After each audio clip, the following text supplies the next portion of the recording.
ਬਾਬ ਨੰਬਰ 2। ਦੋ ਪਰਛਾਵੇਂ ਉਹਦੇ ਉੱਤੋਂ ਚੁੱਪ ਚੁਪੀਤੇ ਲੰਘੇ। ਬੰਦੇ ਇੱਕ ਲੰਮਾ ਸਾਹ ਲਿਆ ਤੇ ਧੌਣ ਉੱਚੀ ਕਰਕੇ ਅਸਮਾਨੀ ਨਜ਼ਰਾਂ ਗੱਡ ਦਿੱਤੀਆਂ। ਦੂਜੇ ਗਿਰਜ ਸੋਚਿਆ, ਉਹ ਪੱਥਰ ਦੀ ਮੂਰਤੀ ਨਹੀਂ, ਸੱਚਮੁੱਚ ਦਾ ਬੰਦਾ ਏ। ਉਹਦੇ ਉੱਤੇ ਦੋ ਗਿਰਜ ਇੰਜ ਖੰਭ ਖਿਲਾਰ ਕੇ ਤਰਦੇ ਸਨ ਪਏ ਜਿਵੇਂ ਮੋਏ ਹੋਏ ਨੇ। ਇੱਕ ਅਜਿਹੀ ਗੁੱਡੀ ਹਾਰ ਜਿਹਦੀ ਹਯਾਤੀ ਦੀ ਡੋਰ ਕੱਪ ਕੱਤੇ ਤੇ ਉਹ ਡਿੱਗਣ ਤੋਂ ਪਹਿਲਾਂ ਪਲ ਦੀ ਪਲ ਉਂਝੇ ਹਵਾਵਾਂ ਉੱਤੇ ਤਰਦੀ ਰਹਿੰਦੀ।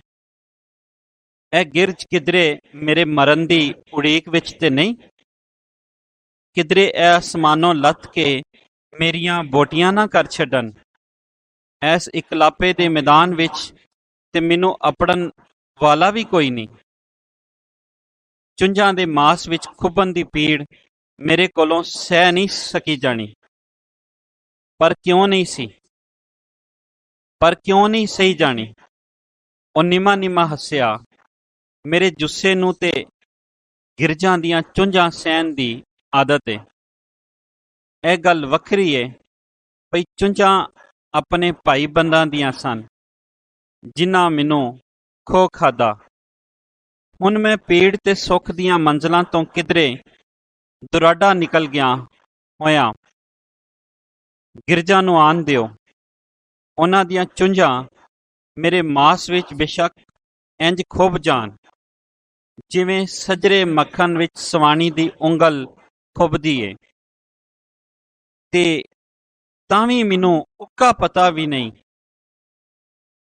ਲੱਗੇਗਾ। ਬੰਦੇ ਅਸਮਾਨ ਵੱਲੋਂ ਨਜ਼ਰਾਂ ਮੋੜੀਆਂ ਤੇ ਉਸ ਟੁੰਡ ਵੱਲ ਵੇਖਿਆ ਜਿਹੜਾ ਇਸ ਨਾ ਮੁੱਕਣ ਵਾਲੇ ਰੜੇ ਮੈਦਾਨ ਵਿੱਚ ਉਹਦਾ ਕੱਲਾ ਸਾਹ ਲੈਣ ਵਾਲਾ ਬੇਲੀ ਸੀ। ਇਹ ਟੁੰਡ ਹਮੇਸ਼ ਤੋਂ ਉੱਥੇ ਨਹੀਂ ਸੀ। ਪਹਿਲਾਂ ਤੇ ਇਹ ਥਾਂ ਵੀ ਸਾਰੇ ਆਲ ਦੁਆਲੇ ਹਾਰ ਪੱਧਰੀ ਤੇ ਬੰਜਰ ਸੀ। ਫਿਰ ਜਿਉਂ-ਜਿਉਂ ਵੇਲਾ ਲੰਘਿਆ, ਹੌਲੀ-ਹੌਲੀ ਜ਼ਮੀਨ ਦੇ ਇੱਕ ਨਿੱਕੇ ਜਿਹੇ ਬੰਜਰ ਟੋਟੇ ਉੱਤੇ ਦਬ ਉੱਗਣ ਲੱਗ ਪਈ। ਅਜਿਹੀ ਦਬ ਜਿਹੜੀ ਨਾ ਤੇ ਕਦੀ ਸਾਵੀ ਹੁੰਦੀ ਸੀ ਤੇ ਨਾ ਹੀ ਉੱਕਾ ਮੁਕਾ ਸਕਦੀ ਸੀ। ਇਹ ਦਬ ਆਪਣੀ ਹਯਾਤੀ ਲਈ ਜ਼ਮੀਨ ਵਿੱਚੋਂ ਅਣਗਿਣਤ ਜ਼ਮਾਨਿਆਂ ਵਿੱਚ ਮੋਇਆ ਹੋਇਆ ਇਨਸਾਨਾਂ ਦੀਆਂ ਹੱਡੀਆਂ ਦੀ ਰੱਤ ਚੂਪਦੀ ਸੀ। ਪਰ ਇਹ ਰੱਤ ਪੀਣ ਨਾਲ ਵੀ ਦਬ ਵਿੱਚ ਸੂਹੇ ਫੁੱਲ ਨਾ ਖਿੜੇ।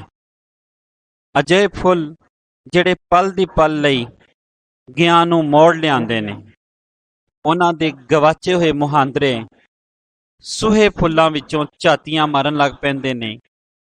ਦਬ ਉਂਝ ਦੀ ਉਂਝ ਹੀ ਰਹੀ, ਨਾ ਉੱਕਾ ਸਾਵੀ ਤੇ ਨਾ ਨਿਰੀਪੁਰੀ ਸੁੱਕੀ। ਇੰਝ ਵੇਲਾ ਲੰਘਦਾ ਰਿਹਾ। ਅਣਗਿਣਤ ਸਵੇਰਾਂ ਵਿੱਚੋਂ ਇੱਕ ਸਵੇਰ ਅਜਿਹੀ ਆਈ ਜਦੋਂ ਬੰਦੇ ਨੇ ਵੇਖਿਆ ਭਈ ਉਹਦੇ ਸਾਹਮਣੇ ਉਹਦਾ ਇੱਕ ਹਮਜ਼ਾਦ ਖਲੋਤਾ, ਉਹਦਾ ਆਪਣਾ ਪਰਛਾਵਾਂ। ਬੰਦੇ ਨੂੰ ਡਾਢਾ ਚਾਅ ਚੜ੍ਹ ਪਿਆ। ਇਸ ਵੀਰਾਨੇ ਵਿੱਚ ਉਹਦਾ ਇਕਲਾਪਾ ਭੰਨਣ ਲਈ ਇੱਕ ਹੋਰ ਰੂਹ ਆ ਗਈ ਏ। ਪਰ ਨਾ ਤੇ ਇਹ ਉਹਦਾ ਹਮਜ਼ਾਦ ਸੀ ਤੇ ਨਾ ਪਰਛਾਵਾਂ। ਇਹ ਸੁੱਕਾ ਸੜਿਆ ਪੱਤਰੋਂ ਸ਼ਾਖੋਂ ਬਗੈਰ ਇੱਕ ਟੁੰਡ ਸੀ। ਦੂਰੋਂ ਇੰਝੇ ਜਾਪਦਾ ਜਿਵੇਂ ਕੋਈ ਬੰਦਾ ਬਾਹਾਂ ਖਿਲਾਰ ਕੇ ਖਲੋਤਾ ਹੋਇਆ ਏ, ਜਿਵੇਂ ਯਸੂ ਮਸੀਹ ਸਲੀਬ ਉੱਤੇ ਪੁਰਿਆ ਹੋਵੇ। ਬੰਦੇ ਸੋਚਿਆ, ਮੈਂ ਵੀ ਚੱਲਾਂ। ਮੇਰੇ ਹਾਰ ਕਿੰਨੇ ਲੋਕੀ ਦੀਨ ਦੁਨੀਆ ਤੋਂ ਵੱਖ ਹੋ ਕੇ ਵਿਰਾਨਿਆਂ ਵਿੱਚ ਆ ਖਲੋਂਦੇ ਨੇ। ਇਸ ਬਿਆਬਾਨ ਵਿੱਚ ਹੋਰ ਕਿੰਨੇ ਆਉਣਾ ਹੈ। ਫਿਰ ਵੀ ਸ਼ੁਕਰ ਏ ਮੇਰਾ ਇਕਲਾਪਾ ਟੁੱਟਿਆ। ਇਨਸਾਨ ਨਾ ਸਹੀ, ਜ਼ਮੀਨ ਰਾਹੀਂ ਸਾਹ ਲੈਣ ਵਾਲਾ ਟੁੰਡ ਹੀ ਸਹੀ। ਇੰਝ ਉਹ ਟੁੰਡ ਫਲਾਂ ਪੱਤਰਾਂ ਬਾਝੋਂ ਸੁੱਕੀ ਲੱਕੜੀ ਦਾ ਬਾਵਾ ਉਹਦਾ ਬੇਲੀ ਬਣ ਗਿਆ। ਬੰਦਾ ਤੇ ਟੁੰਡ ਕਲਰਾਠੀ ਜ਼ਮੀਨ ਦੇ ਇੱਕ ਬੇਬਹਾ ਸਮੁੰਦਰ ਵਿੱਚ ਨਿੱਕੇ ਨਿੱਕੇ ਦੋ ਜਜ਼ੀਰੇ। ਉਸ ਲੰਮੇ ਚੌੜੇ ਮੈਦਾਨ ਵਿੱਚ ਹਮੇਸ਼ ਰੁੱਤਾਂ ਬਦਲੀਆਂ ਰਹਿੰਦੀਆਂ ਸਨ। ਇੱਕੋ ਰੁੱਤ ਸਦਾ ਨਹੀਂ ਸੀ ਰਹਿੰਦੀ।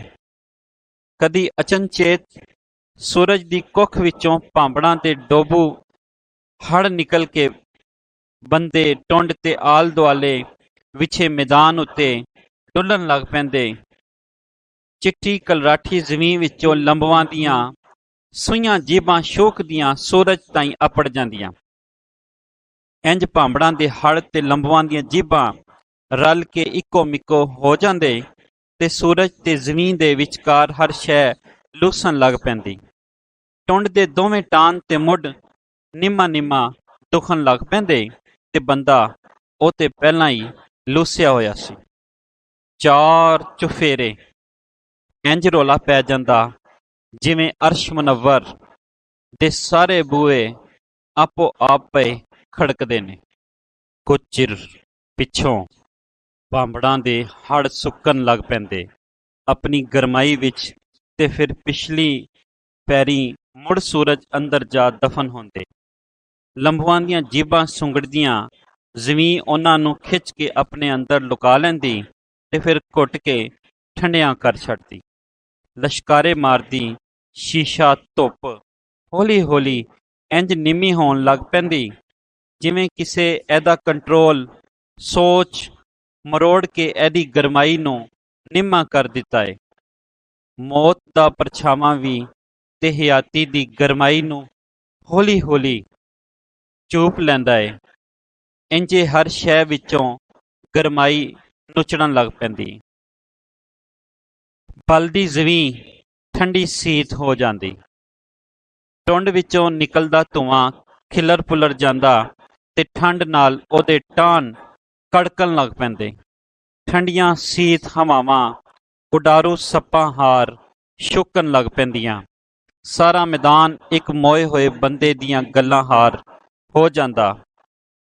ਰਤੋਂ ਨੁਚੜਿਆ ਤੇ ਠੰਡਾ ਠਾਰ ਬੰਦੇ ਦੇ ਜੁੱਸੇ ਵਿੱਚੋਂ ਬਰਫਾਂ ਦੀਆਂ ਸੀਤ ਬਲਮਾਂ ਖੁੱਭ ਜਾਂਦੀਆਂ। ਉਹਦੇ ਪੈਰਾਂ ਹੇਠ ਦੀ ਜ਼ਮੀਨ ਵੀ ਚਾਰ ਚੁਫੇਰੇ ਦੀ ਹਰ ਸ਼ੈ ਹਾਰ ਠੰਡੀਆਂ ਸੋਲਾਂ ਬਣ ਜਾਂਦੀ। ਹੇਠੋਂ ਪਾਲਾ ਉਹਦੇ ਟੁੱਟੇ ਹੋਏ ਬੂਟਾਂ ਵਿੱਚੋਂ ਸਿਮ ਸਿਮ ਕੇ ਉੱਤੇ ਚੜ੍ਹਦਾ ਤੇ ਲੱਤਾਂ ਗੋਡਿਆਂ ਨੂੰ ਕਾਂਬੂ ਚਾੜਦਾ। ਉਹਦੇ ਦਿਲ ਕੋਲ ਜਾ ਪੜਦਾ। ਪਰ ਉਹਦਾ ਦਿਲ ਤੇ ਹਮੇਸ਼ ਤੋਂ ਇੱਕ ਭਾਂਬੜ ਸੀ। ਬਾਹਰ ਪਾਲਾ ਹੋਵੇ ਜਾਂ ਗਰਮੀ, ਅੰਦਰ ਸਾਈਂ ਦਾ ਮੱਚ ਹਮੇਸ਼ ਬਲਦਾ ਰਹਿੰਦਾ ਸੀ। ਇਸ ਭਾਂਬੜ ਦਾ ਸੇਕ ਪਾਲੇ ਦਾ ਰਾਹ ਢੱਕ ਖਲੋਂਦਾ। ਹੇਠੋਂ ਪਾਲੇ ਦਾ ਜ਼ੋਰ ਤੇ ਉੱਤੋਂ ਦਿਲ ਵਿੱਚ ਬਲਦੇ ਮੱਚ ਦਾ ਸੇਕ, ਦੋਵੇਂ ਸ਼ਰੀਕਾਂ ਹਾਰ ਹਮੇਸ਼ ਮੱਥਾ ਡਾਈ ਰੱਖਦੇ। ਇੰਜ ਨਾ ਪਾਲਾ ਸੁੱਕਦਾ ਤੇ ਨਾ ਸੇਕ। ਕਦੀ ਕਦਾਰ ਹਬਸ ਵਿੱਚ ਕਦੀ ਕਦਾਰ ਉੱਕਾ ਗੁੰਮਾ ਹੋ ਜਾਂਦਾ। ਹਵਾ ਉਸ ਮੈਦਾਨ ਵੱਲ ਆਉਣ ਵਾਲੀਆਂ ਸਾਰੀਆਂ ਰਾਹਾਂ ਭੁੱਲ ਜਾਂਦੀ। ਇੱਕ ਬੁੱਲੇ ਦੀ ਫੂਕ ਨਾ ਸੁਣੀਂਦੀ। ਮੈਦਾਨ ਹਵਾ ਦੀ ਉਡਾਰੀ ਨੂੰ ਉਡੀਕਦਾ ਪਰ ਉਹ ਰਾਹਾਂ ਭੁੱਲੀ ਰਹਿੰਦੀ।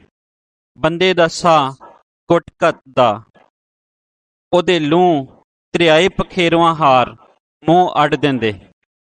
ਜੇ ਮੈਂ ਇੰਜੇ ਹਬਸ ਵਿੱਚ ਤਾਜ਼ਾ ਹਵਾ ਦੇ ਬਗੈਰ ਹਯਾਤੀ ਲੰਘਾਣੀ ਸੀ ਤੇ ਫਿਰ ਮੈਨੂੰ ਇਸ ਮੈਦਾਨ ਵਿੱਚ ਆਉਣ ਦੀ ਕਾਹਦੀ ਲੋੜ ਸੀ। ਉੱਥੇ ਉਸ ਜਹਾਨ ਅੰਦਰ ਰਹਿੰਦਾ ਜਿੱਥੇ ਬੰਦੇ ਦੇ ਫੇਫੜੇ ਉਹਨੂੰ ਦੱਸ ਪਾਉਂਦੇ ਪਈ ਅਸੀਂ ਇਸ ਸਾਰੇ ਮੈਦਾਨ ਵਿੱਚੋਂ ਹਵਾ ਦੀ ਅਖੀਰਲੀ ਮੁੱਠ ਲਵੇਟ ਕੇ ਆਪਣੇ ਅੰਦਰ ਪਾ ਲਈਏ ਤੇ ਫਿਰ ਖਰੇ ਕਿੱਥੋਂ ਹਵਾ ਦਾ ਇੱਕ ਬੁੱਲਾ ਗਵਾਚੇ ਹੋਏ ਬਾਲ ਹਾਰ ਉਹਦੇ ਖੁੱਲੇ ਸਹਿਕਦੇ ਮੂੰਹ ਵਿੱਚ ਘਰ ਵਿੱਚ ਆ ਵੜਦਾ। ਇਹਦੇ ਨਾਲ ਹੀ ਝੱਖੜ ਝੁੱਲ ਪੈਂਦੇ। ਹਨੇਰੀਆਂ ਦੇ ਹੋਕੇ ਛੁਕਣ ਲੱਗ ਪੈਂਦੇ। ਕਲਰ ਜ਼ਮੀਨ ਦੀ ਕੁਛੜੋਂ ਵੱਖ ਹੋ ਕੇ ਇੰਜ ਅਸਮਾਨੀ ਉੱਡਦਾ ਬਈ ਸਾਰਾ ਮੈਦਾਨ ਇੱਕ ਚਿੱਟੇ ਵਰਕੇ ਹਾਰ ਜਾਪਣ ਲੱਗ ਪੈਂਦਾ।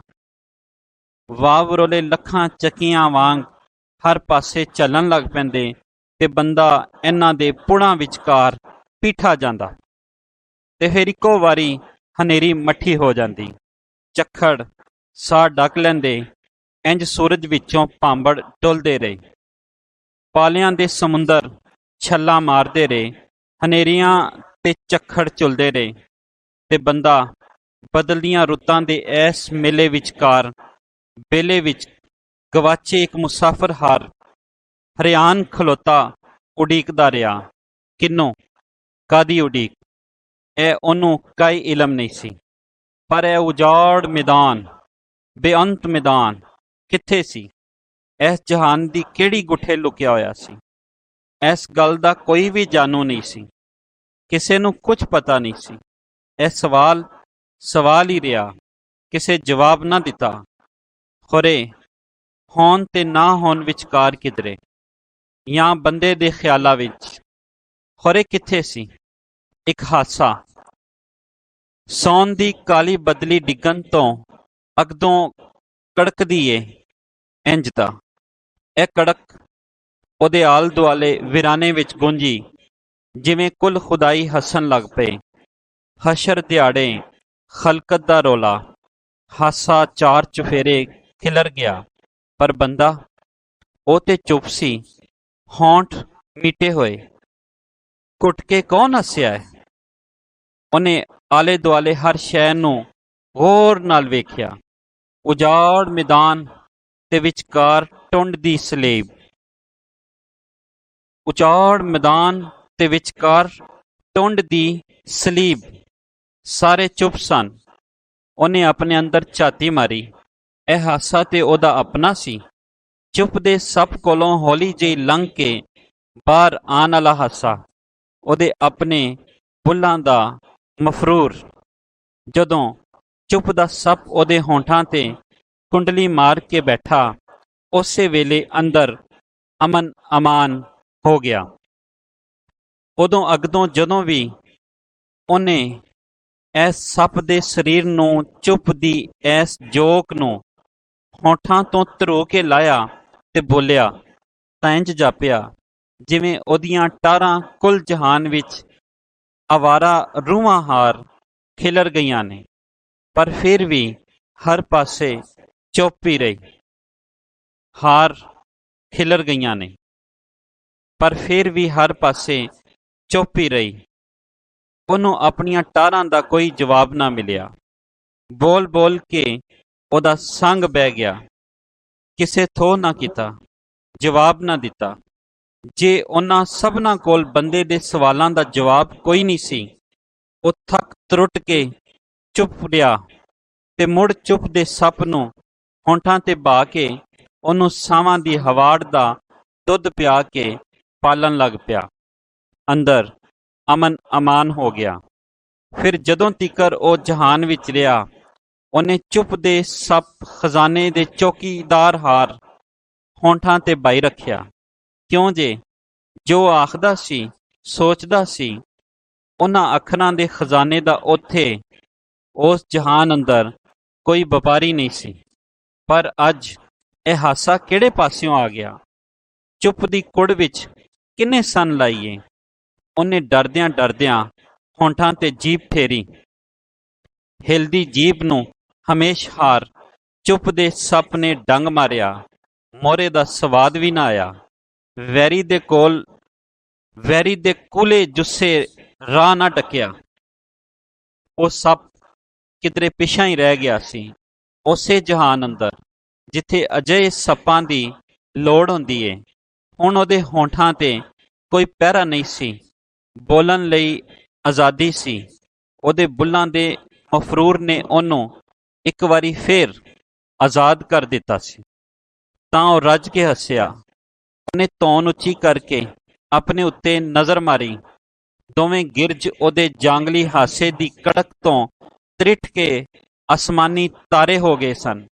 ਉਹ ਐਸ ਉਜਾੜ ਮੈਦਾਨ ਵਿੱਚ ਕਿਵੇਂ ਅਪੜ ਗਿਆ? ਮੈਂ ਇੱਥੇ ਕੀ ਕਰਨ ਆਇਆ? ਮੈਨੂੰ ਕਾਹਦੀ ਉਡੀਕ ਏ? ਕਿਹਨਾਂ ਹੱਥਾਂ ਮੈਨੂੰ ਤੱਕ ਕੇ ਇੱਥੇ ਪਹੁੰਚਾਇਆ ਏ?